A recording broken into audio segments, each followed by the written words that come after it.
Is that really your idea of how to run a newspaper? I don't know how to run a newspaper, Mr. Thatcher. I just try everything I can think of. Charles, you know perfectly well there's not the slightest proof that this armada's off the Jersey Hello, coast. Mr. Bernstein. Excuse me, Mr. Can you Kane. prove it isn't? This just Mr. came Bernstein, in. I'd like you to meet Mr. Thatcher. I'll just How do you do, borrow Mr. the Thatcher? Leland, Hello. Mr. Thatcher, my ex-guardian. From We have Cuba. no secrets from our readers, Mr. Bernstein. Mr. Thatcher is one of our most devoted readers.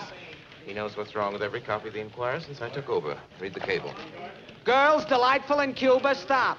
Could send you prose poems about scenery, but don't feel right spending your money. Stop. There is no war in Cuba. Signed, Wheeler. Any answer? Yes, dear Wheeler, you provide the prose poems. I'll provide the war. That's fine, Mr. Kane. Yes, I rather like myself. Send it right away. I came to see you about Yes, this campaign Mr. of yours. This Inquirer campaign against the Public Transit Company. Mr. Thatcher, do you know anything we could use against them? Still the college boy, aren't you? Oh, no, Mr. Thatcher. I was expelled from college. A lot of colleges, you remember. I remember. Charles, I think I should remind you of a fact that you seem to have forgotten. Yes, That Mr. you are Thatcher. yourself one of the largest individual Mr. Thatcher. stockholders in the Public Transit Company. The trouble is you don't realize you're talking to two people.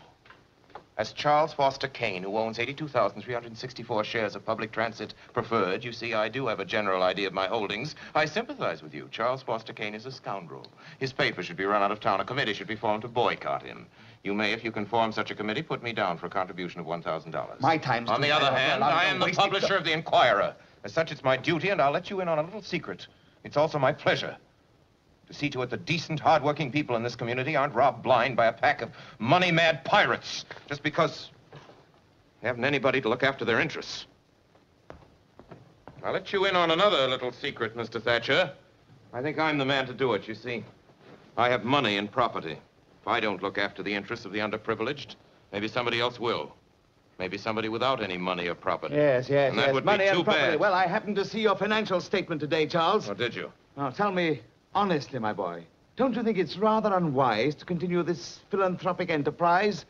This Inquirer that's costing you $1 million a year? You're right, Mr. Thatcher. I did lose $1 million last year. I expect to lose $1 million this year. I expect to lose $1 million next year. You know, Mr. Thatcher, at the rate of $1 million a year, I'll have to close this place in 60 years.